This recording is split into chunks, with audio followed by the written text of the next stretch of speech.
Hello and welcome to PGurus channel. Welcome to episode 20 of Daily Update with Sridhar.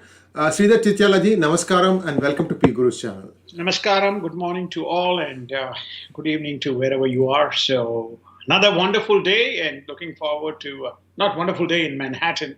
It's raining, cloudy, but I'm sure it's wonderful day all over the world. I hope so too, sir. And as we get ready for the weekend prior to the United States elections, a lot of things are going to be happening over the weekend. For those of Yeah. you who are residents of the United States and who are going to be voting, much to mull over. And first, the really interesting development that happened yesterday, and I think we don't know the latest. Perhaps you can share with our viewers the latest on the Nancy Pelosi Mnuchin meeting one more time on the stimulus. Are the Democrats feeling that there is a certain amount of tide turning against them? What are your thoughts, sir? Well, I think it's clearly very political within the statement coming out in the nth hour. It's also just could be, grandstanding by the Democratic Party because this statement has come on the backdrop of two important economic data. First is the Q3 quarter numbers, which were stellar. It is the most outstanding performance in any given quarter in since the data was recorded on the economic outcome quarter by quarter in U.S. history. So 33% kind of growth is stellar by any stretch of imagination. It's clawed back close to 1.3 trillion dollars of money lost in the first two quarters, which is close to $2 trillion by virtue of the contraction in the economy. And then just on the back of that, we had also the jobless numbers, jobless claims numbers, which also seems to have, tapering towards a very good outcome for President Trump in the way he has managed, which prompted Newt Gingrich to issue a tweet, which is to say, while Biden is very good in hiding in the base room, uh, President Trump has demonstrated he can not only get people back to work, he can get economy back on the track.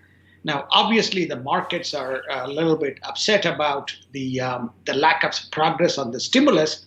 So it is the political statement that's coming out. So immediately, Steve Mnuchin retorted back, it's not because of me that the discussions are held up. So I think that's where I see. So in my view, it's a tick for President Trump. Of course, there may be Democrats and liberals and others listening in. They may not like to concede that, but the data speaks for itself rather than any kind of political decisions here. And yes, indeed, data is facts, facts is the truth, and truth will always prevail. Let's look at the ongoing trip of Mike Pompeo. I think before he visited Vietnam, he also visited Indonesia, didn't he? So he is really going on hopping across Asia. And see, this happening just a week before the election, this is not unusual. This happened last time also. So people should not look too much into it. And I think, Sridharji, you've already mentioned that the President of United States of America is more like a CEO of a company and he works till the very last minute. So some of the things that Mike Pompeo and Dr. Mike Esper are drawing up, these are all government to government agreements, and you expect them to go forward regardless of who's in power, isn't it? It is. It is. I think I have two observations. One is two comments. The first observation is, as President Trump pointed out, he is the president of the country. So he's President Trump. Even after November 3rd, should he win, should he lose, he's still the president till the next person comes in. There is a transition government, but he's not going to stop running his government till his tenure is complete. He made it abundantly clear in the last presidential debate. So people should get over the fact that there's continuing to be decisions. Now, what happened, what has transpired today or this week, earlier this week, is not just an outcome that has just happened this week. This has happened right through the tenure of President Trump's presidency. The whole notion of Indo-Pacific strategy from Asia Pacific was again renamed and coined and broadly the policy framework of Quad and the 2+ dialogue, which initially started with India, has now extended to Japan, India, Japan, Japan, US, is all part of the broad fabric of his diplomacy and the security architecture that is being laid out. So this specific visit is reaffirmation and confirmation of that. But also take into fact that there is a big problem of China in the northern border of India. There is also big issues of China in the South China Sea. They have made it very clear that United States is front, center, and back in supporting India against China in this unwarranted aggression. So the strategic objectives and what is laid out by way of policy framework is being rolled out. So it's not a knee-jerk kind of a political reaction, however much one may try to give that specific color. Now, moving on in terms of your specifics, Indonesia is part of the journey where Indonesian head of defense forces and defense minister has visited. I don't know about the defense minister. Let me clarify. Defense minister has come, not the defense forces, has come to United States. It's probably unusual. So they're building a security architecture so that there's a broad set of nations which are which are prepared to combat China's incursion. And all these countries are impacted, including Indonesia, especially around their, from a fisheries and incursion of their economic, what you call drivers of economic value for them in those waters. So they signed up the deal, and they've got and Vietnam was added to the list after Indonesian trip. So this is all part of the security dialogue. Now, many Asian publications are now commenting and accepting, for example, even Nikkei, which is considered to be left rather than center, is the China policy is going to stay irrespective of whether Biden or Trump is in power. There's no way this is going to be rolled back now. It is long, long way ahead in terms of its progress. There is one fine point that Mike Pompeo mentioned, which is very interesting. He said that India needs to call out China by name. And then this was a very interesting thing that he noticed, that when India made its announcements, they did not mention the name China. And I don't know why the Ministry of External Affairs in India tends to play very meek. I have, if you're being the people are stealing your land and they don't want to even mention the name China. And Mike Pompeo brought that out. And I don't know what exactly is the undercurrents there, but he made it a point to mention that. What are your thoughts on that, sir? I don't think it's an undercurrent. It's just the style of Indian government as well as let me give you two specific examples. One specific example that is pointed out is this instance, which is namely to say, both President Trump and Mike Pompeo have made explicit remarks.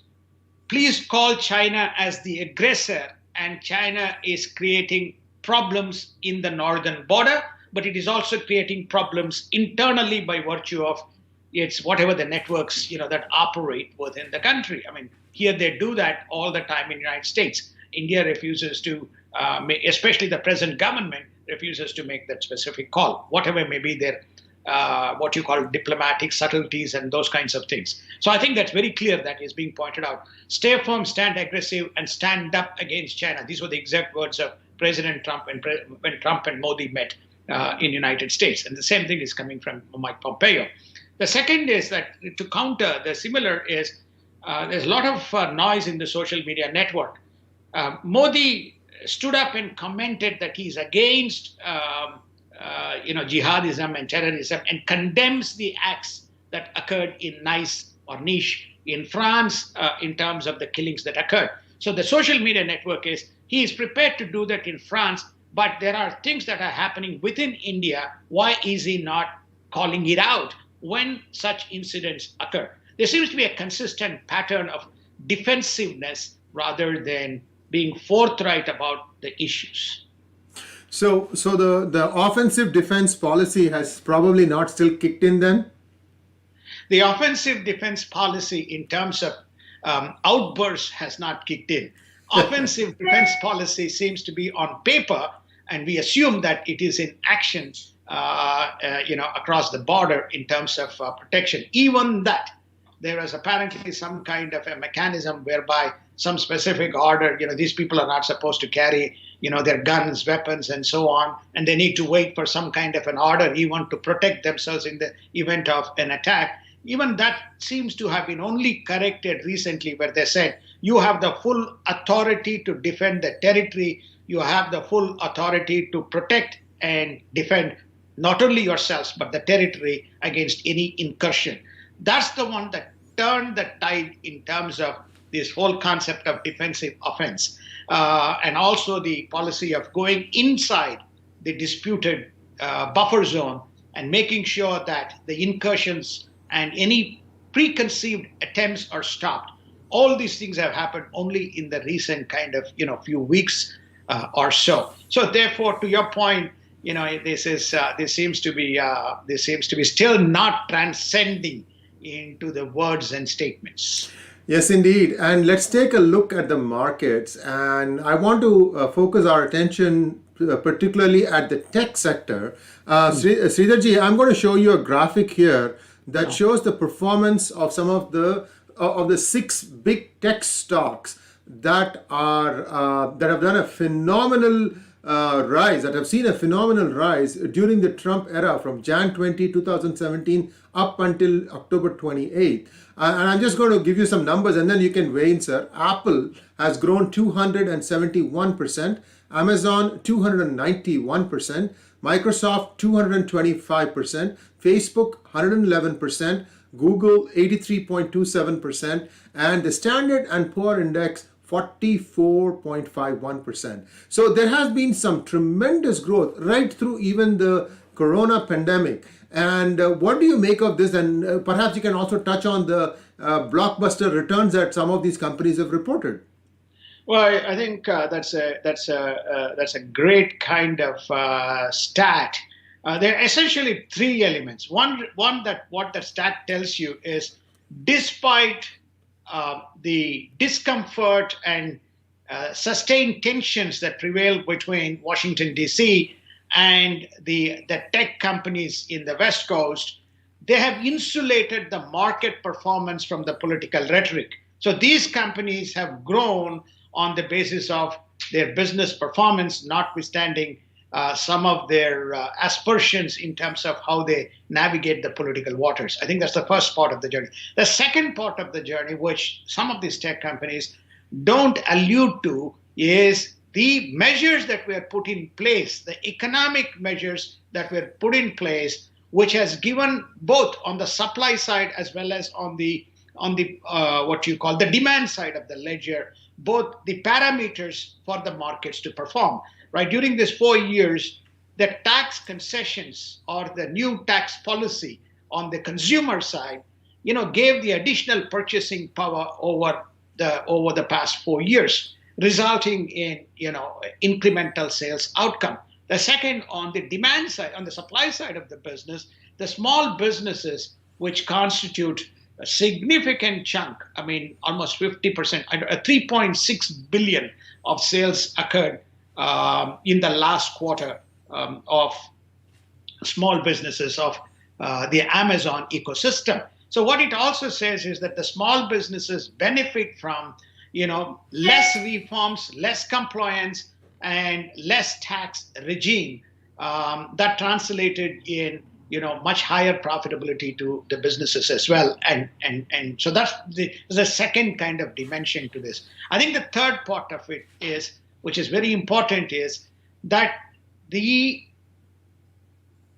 pandemic has resulted in more consumers moving to the digital ecosystem and the consumption patterns being driven by the digital models. For example, Netflix is a good example. The Netflix model, Netflix increased the prices, which is likely to, I think, $14 or $18, 2 tiers, and it's likely to contribute to $500 million of revenue next year, and the EPS of 11 to 14 cents. Right, the markets absorbed it. You saw that same in the Disney.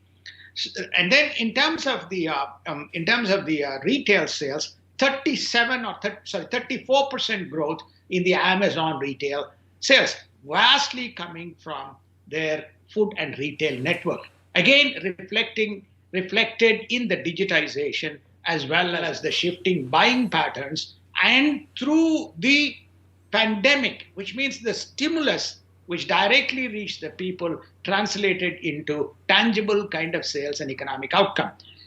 The prediction of Amazon for fourth quarter is $100 billion in sales. $100 billion. The markets are a little bit tepid this morning because both Apple and Amazon, more specifically Amazon, has predicted a sales forecast of between $1 to $4.5 billion. That's a very big range in terms of the profitability, 1 to 4.5. And they have basically said the cost in fourth quarter will be close to $4 billion, coming from various things that they need to do to prepare themselves to combat the rising COVID cases, testing, cleanliness, sanitation, all those kinds of things. So what this basically says is that under the question that you phrased, the Trump regime, they've not only outperformed, but they have been the drivers of the stock market, and to a large extent, which President Trump has been touting, increase in balances of the 401k accounts. Viewers, that brings us to the end of this segment, and I would request you to log back in on Monday, same time, same site.